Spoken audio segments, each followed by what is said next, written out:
We now move to the NBA, and we'll take you down to New Orleans, where the Pelicans get a big 130 to 101 over the Houston Rockets.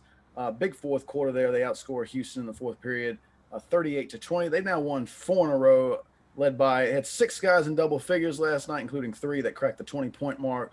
Meanwhile, the Rockets have now dropped three in a row. Wasn't a great night for the likes of DeMarcus Cousins. Um, they were without their center Christian Wood, who was out and missed his third straight game. What'd you make of this performance, Drink? What stood out to you? What stood out to me is I owe James Harden an apology. I thought he was running around here just doing what he was doing, just being a crybaby, pouting and causing all type of ruckus for no reason. But he didn't lie. He didn't say one lie. To be honest with you, he said this team ain't good and we ain't winning. And boy, was he not lying. Look at this. Look at 101 to 130 to the Pelicans. I mean, don't get me wrong. The Pelicans okay, but if you cannot consider yourself a playoff team and then get smoked like that by the Pelicans. I'm sorry. That whole John Wall, DeMarcus Cousins, 7 points, 1 for 8, 1 for 6 from the 3-point line. He did get you 7 rebounds with that whopping 2 assists. I mean, come on, man. He had more fouls than field goals made. Say what, man? This is not this Houston. This is cool. This is cool. But now you see why James Harden wanted to go. This is why James Harden said, "I'm out. I'm gonna go eat chicken wings and get fat. I'm gonna come up here with a dad bod. I'm gonna do whatever I gotta do to get out of this situation." James Harden, I owe you an apology because now I see what you meant. Moving on to the Pelicans. The problem with the Pelicans is this. That looked good last night. I enjoyed watching the Pelicans. I thought they had really good rhythm on the offense side of the ball. I thought the defense wasn't as terrible as it could be. I mean, but this was the Rockets, so we don't know.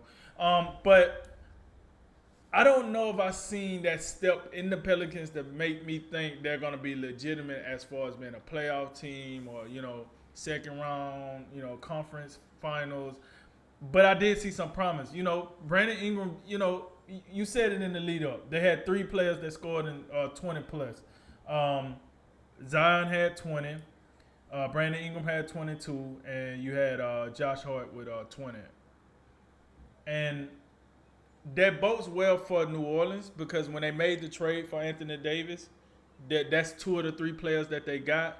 So if you actually tracking, yeah, the Lakers probably still winning that trade, but the Pelicans didn't do too bad when you actually look at how those guys are performing. And then you say, oh, it was a third guy. Yes, it was a third guy, Lonzo Ball. Let's see what Lonzo did. Lonzo scored 15, and he had 3 assists and 6 rebounds.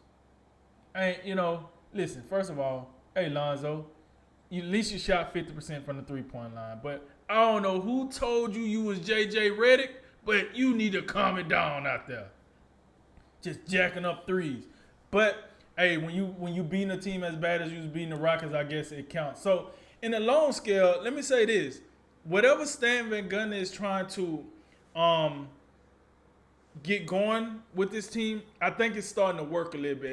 He's starting to get some friction now because it seems like I said that by far last night was by far the best defense that I done paid attention to from the Pelicans that I watched them play. They usually just go up and down, let you do whatever you want to do. The first one to 21, you got to win by 2. That's usually how they play. But last night they actually played some pretty decent defense. Hats off to them. I don't know if the Pelicans legit yet, but I do know why James Harden left. That's how I'm gonna end it. Like the Rockets are off. They're off. Just off. That was that your first look at Houston last night? No, but when last time I watched them, James Harden was still on the team. Okay, all right. This was my first look at Houston last night.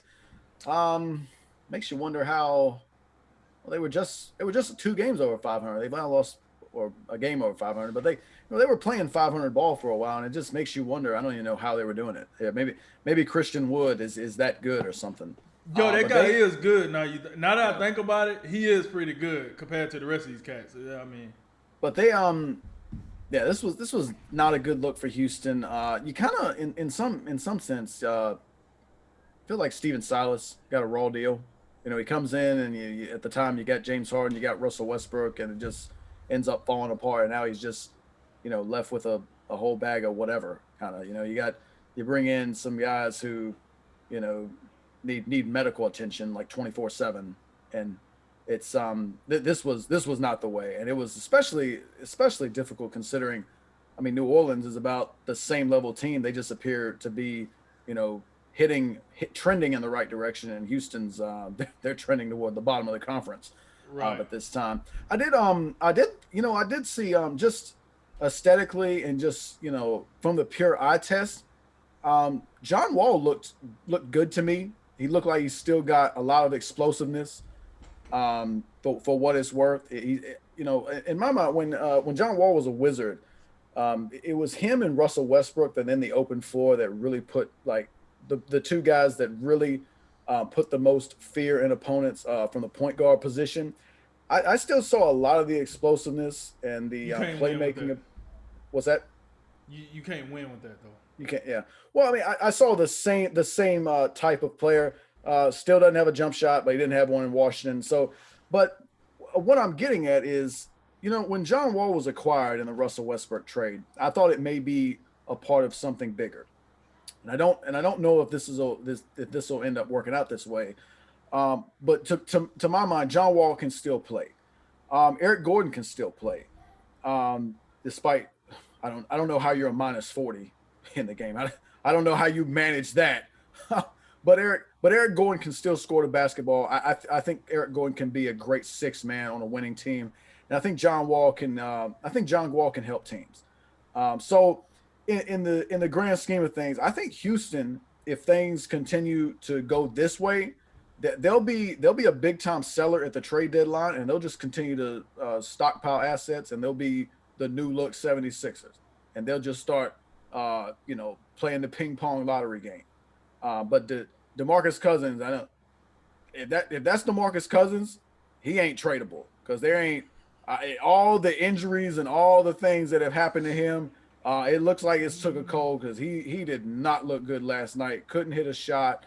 It looked like Steven Adams was just really outworking him, in the paint. It was not a good look. But yeah, Steven Adams. Steven Adams is about as stiff as a stop sign, and you getting worked by him? Come see, on, man. New Orleans, they do look a little bit different. They appear to be a dominant rebounding team.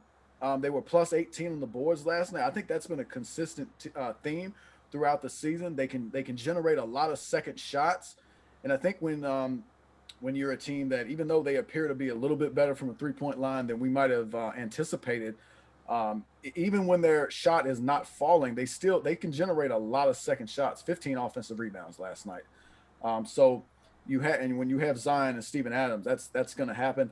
I also thought the way they used Zion was pretty interesting. It looked like they used him a bit more in a playmaking role than I've seen before, to the tune of 7 assists, which is not a bad way. And I think even you go back to his one season at Duke, you kind of saw that he had a little bit of playmaking in him, and he's going to attract attention when he has the basketball.